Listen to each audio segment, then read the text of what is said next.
sir. Yes, sir. What it do, gang? We live, we back, man. Welcome back to the Golden Goose DFS show. It's me, your humble host, Chandler Blakely, aka Goose. Y'all know why I'm here, bringing you another edition, a Saturday edition of this DraftKings and FanDuel starting five, alright? But before we do that, going over yesterday's slate, my best lineups, what we did right, that sort of thing, you know what to do, man. Hit that like button, definitely, man. Start your Saturday off with a gesture of kindness. I'm telling you, that good karma, you put it out there, it come back to you, man. You show a little love, you get a little love. That's how this whole thing works, all right? But let's get to it. Last night, very solid night. Tripled up the old buy-in on DraftKings, pretty much doubled up the buy-in on FanDuel. Let's talk about it. Got my best lineup pulled up. This is the $1.20 max, of course. You know where I be at over here on DK. Came at 84th place, put up 330. My best lineup. We started at the top real quick. Russell Westbrook. I don't know how he won more than 15% on over here in this contest. Y'all was tripping. Listen up, man. Y'all was tripping. 50. I ain't gonna say nothing. All right, y'all keep doing what you doing, man. 50 fantasy points out of Russell Westbrook at 15% on. Eric Gordon, 22% on, man. He gave us 33 fantasy points. Got Matisse Thybulle on here. Just trying to get different with some of my value plays. I definitely didn't want to go to that Chris Dunn chalk. Even though it hit, it happens. But I'm not going there when everybody's going there. So we're just trying to get different with Matisse Thybulle here. A guy who's been playing big minutes. Very cheap. Anthony Simons was out again. So we knew he should be locked in. And what should be a good game. One of the highest total games on the slate. So got him at 8%. He gave us 28 fantasy points. Very solid.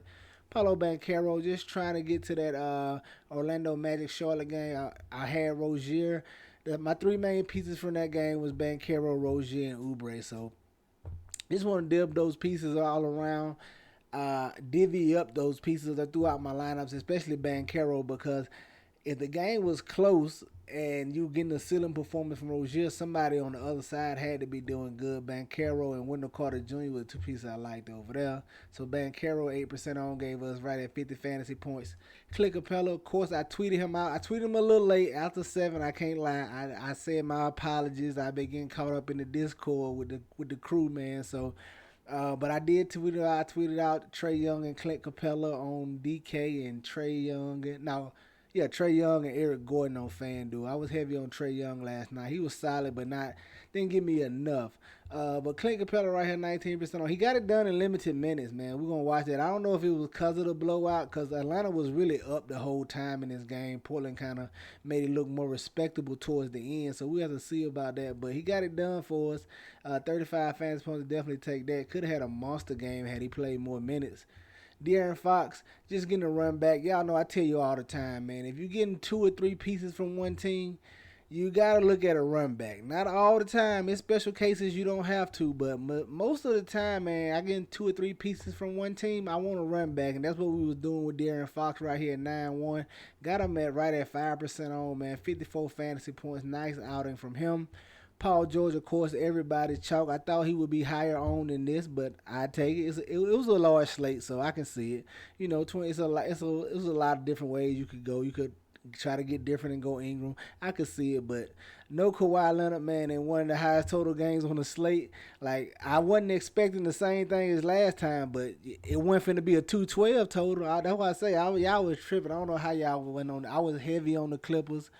Paul George was solid, 23% on, 51 fantasy points. And then Malik Beasley, 8% on, man, 29 fantasy points from him. So very solid over here.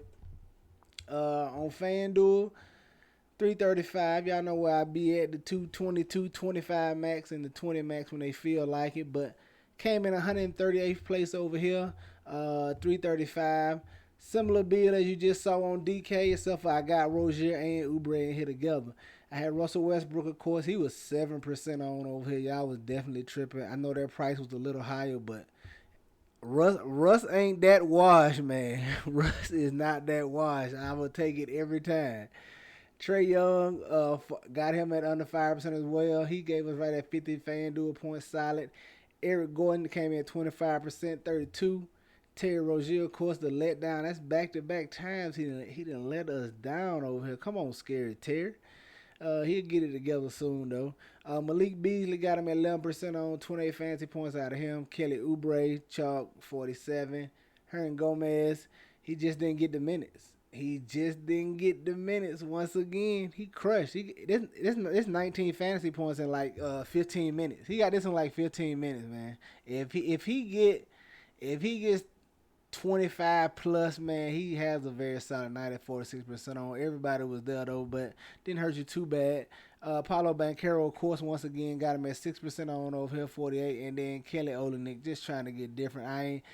It was rough down at them center options. I wasn't trying to pay up the Jokic, so it was rough. And all those guys like Wendell Carter Jr. and in them guys in that 8K range, I think they overpriced. So I was just down here with Kelly Olynyk, Robert Williams. It didn't work out well for me at the center on FanDuel. But there you have it, man. My two best lineups. One from DraftKings, one from FanDuel. Let's get into Saturday's 5-game slate.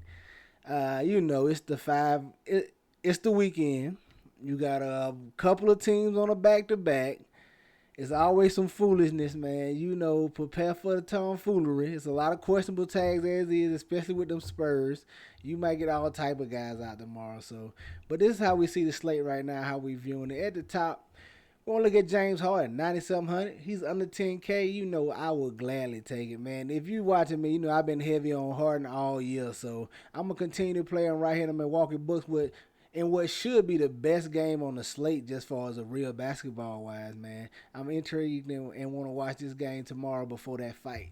But James Harden, 9,700, like I said, very solid. He's not going to give you those as big a scoring outburst as he had last game, man. He's going to be around the 20 to 24 points. He really gets it done with assists, man. He should offer you a double-double from the assist aspects, especially I'm looking to Embiid having a better offensive game tonight than he had last time against when he hurt us. We ain't going to talk about that. But anyway, so yeah, I like James Harden right here, 9,700. At the shooting guard, I like going right back to Tyler Hero, 7,200. We was on him last night. We're going to be playing him again, especially when you look at the fact it's a second night of a back-to-back. If anybody sits, I expect it to be Jimmy Butler. They known to rest him. And like I said, when you're looking at back-to-backs, I always look at the older players, the younger guys, the younger legs. I don't consider. I don't take it as much as a negative for them. So Tyler Hero should be good to go. Love his price tag. Didn't move. Get you some Tyler Hero at 7,200 in this great matchup against the Hawks.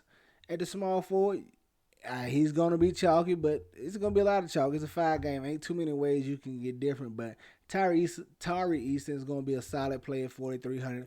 They've been trying to get him more minutes, so he's been getting the bulk of the minutes out there, and he's really a do-it-all type guy. He going to do everything. I mean, you seen that possession early in the year. I think he blocked his own shot, man. It was crazy. It was a wild night, but Tari Eason at 4,300, like him, the best fantasy matchup on the slate, man. Houston Rockets against San Antonio Spurs. Everybody's going to be in this game, so I'm going to get some Tari Eason as well right along with him. Power forward, Keegan Murray, 4,500. Kings on the second night of a back-to-back. Keegan Murray, young player, rookie. Legs should be good. If anybody rests, it'll be like Harrison Barnes or somebody like that over there. So I like getting him at 4,500. He's been playing very solid as of late. He's shooting the ball pretty well, hitting multiple threes a game. I like Keegan Murray right here, 4,500 in this matchup against the Timberwolves. And at the center spot, I want to look at Evan Mobley, 7,600. It's the best fantasy matchup outside of the Spurs, the Detroit Pistons. He should absolutely destroy it down there, man. He's somewhat of a veteran now, a little more skilled big. He should school the likes of Wiseman and Bagley down there. He's been playing well too, man, getting ready to go into this playoff run for these Cleveland Cavaliers. I like Evan Mobley. This spot is 7,600. There you have your starting five for DraftKings: James Harden, Tyler Hero, Tari Eason, Keegan Murray, and Evan Mobley. All right, let's go look at FanDuel and see what we're feeling over there.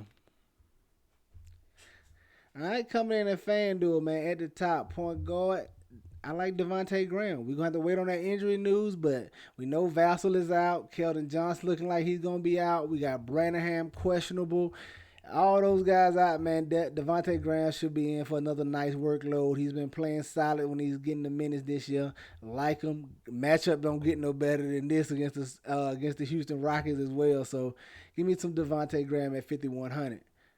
And in that same game, I'll run it back with Jalen Green, 7,200. We've seen his minute limit slowly start to come up. He saw 28 last time, so I think he could see 30 here in this spot. And he's going to be their primary scorer, especially with Kevin Porter Jr. still likely to be limited. His minute limit probably goes up as well, but I don't see him getting past 25 for real. They probably want to bring him back slowly. So this should be the Jalen Green show. He should get whatever shot he wants over there, and hopefully he can find that stroke and give us a nice scoring output tonight at 7,200. We like Jalen Green as well. At the small four, I want to look at Anthony Edwards, 8,900. This price is too cheap. He's on the second night of a back-to-back. I do not care. He should be well in hand against the Sacramento Kings. This should be a nice game here. Hopefully they still be pretty efficient on the offensive end with both of these teams being on the back-to-back. Two kind of hard-fought games tonight, so the legs may be a little tired tomorrow. Who knows? The shot may not be efficient. Maybe get you some Sabonis or some Gobert over on their rebound props tomorrow. But like Anthony Edwards here at 8,900 going against this Sacramento Kings team. You know it's his squad, man. At the power forward, we'll look at Jeremy Sochan, however you pronounce his name. I really got to learn that. No disrespect intended, Mr. Jeremy. But 6,100. Expected to be no Keldon Johnson. We seen him in this same spot last time with no Keldon Johnson. He gave you a very solid game. I think you can do the same here. He's very active. I think he's live for a double-double here going against this Houston Rockets team, man. Get you some Jeremy Sohan here at 6,100. And then rounding out of the center, we stand with Evan Mobley, 7,600. Like I just said, man, I expect him to school the young boys down there. I like Mobley here in this spot, all right? There you have it, your starting five for FanDuel. Evan Mobley, Jeremy Sohan, Anthony Edwards, Jalen Green, and Devontae Graham, man. Get you some exposure to these guys. Get them in your player pool, man. And if you want access to the elite player pool and in the Discord live before lock, man, hit the Patreon. You know what to do, all right? Y'all know the motto. Chances make champions. Y'all green up. I'll catch y'all next time, all right? Let's get it.